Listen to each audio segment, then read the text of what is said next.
Atendendo a um pedido da Procuradoria-Geral da República, o ministro Cássio Nunes Marques autorizou o inquérito para investigar o Luciano Bivar por suposta ameaça ao rival político Antônio Rueda. Repórter Janaína Camelo. O ministro Cássio Nunes Marques decidiu acolher o pedido da Procuradoria-Geral da República para que a Polícia Federal dê andamento em diligências para investigar o deputado federal Luciano Bivar, do União Brasil. O caso tramita em segredo de justiça no Supremo Tribunal Federal. Luciano Bivar é investigado por supostamente ter ameaçado o atual presidente do União Brasil, Antônio Rueda, episódio que teria acontecido em fevereiro deste ano, em meio à disputa pela liderança do partido, do qual Luciano Bivar era o dirigente. No mês seguinte, 2 casas que Rueda e sua família possuem no litoral de Pernambuco foram incendiadas. Na ocasião, a perícia policial apontou que o fogo foi provocado e de provável intuito criminoso.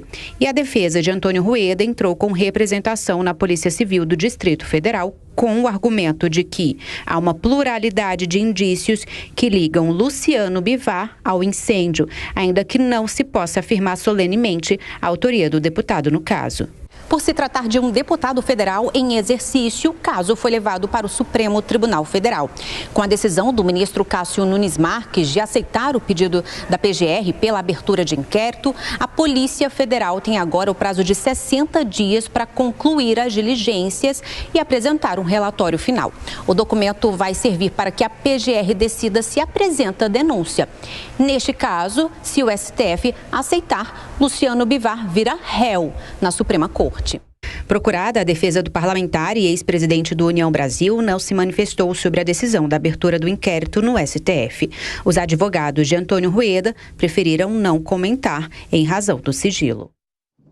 Acho que é natural, né, Amanda e Vilela, que seja feita uma investigação. Aliás, trata-se de suspeita gravíssima de ambos os lados, né? E entendo até que, por alguma razão, que eu não sei exatamente qual é, esse escândalo não foi tratado com a devida relevância, porque se fosse um outro partido com uma disputa pelo poder em que o presidente eleito tem 2 imóveis incendiados e acusa o presidente anterior de quem era aliado, o presidente anterior acusado de incendiário, diz que teve um cofre roubado pela mulher do atual presidente. Se isso acontecesse num outro partido qualquer, eu imagino que isso seria capa de jornal até hoje, né? Mas por alguma razão, enfim, é um dos maiores partidos do país, com fundo eleitoral e fundo partidário bilionário.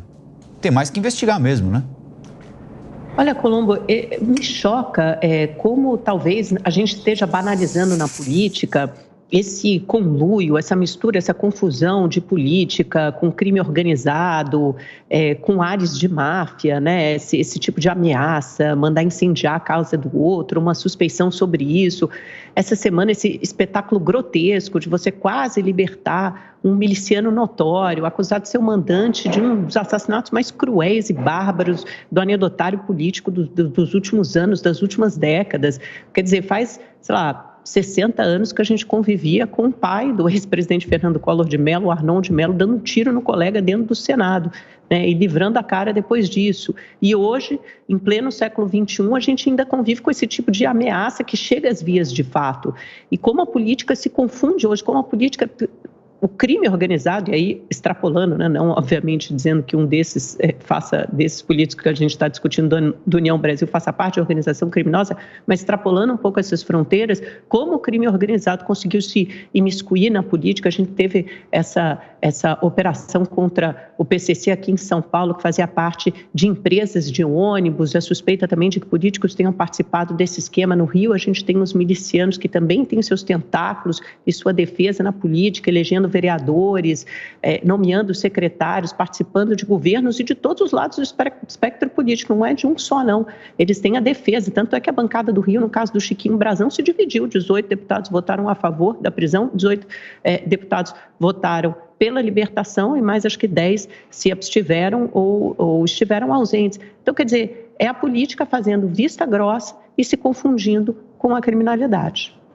Olha, Amanda, infelizmente a criminalidade ela tem tomado conta de uma série de setores, de praticamente todos os setores da sociedade. O crime organizado se fortaleceu e se fortalece demais. E com isso, a gente não vai ter a política imune a isso, muito pelo contrário, até porque a política, a representação política, ela é um espelho da sociedade, daqueles que votam. Então, é fundamental que o Estado, que o poder público venha a acabar, a desarticular o crime organizado. E não vai acabar com o crime organizado se ficar liberando o consumo de drogas, que acaba consumindo drogas justamente do crime organizado e alimentando cada vez mais esse setor tão forte que a gente percebe hoje no Brasil. Então, é preciso ter uma atuação mais sistêmica. A gente não pode ficar no ponto, no miúdo, mas ter uma atuação sistêmica para acabar de vez com o predomínio do crime organizado. Sobre essa questão do União Brasil, rapidamente, eu vejo que é fundamental que haja um inquérito, uma investigação,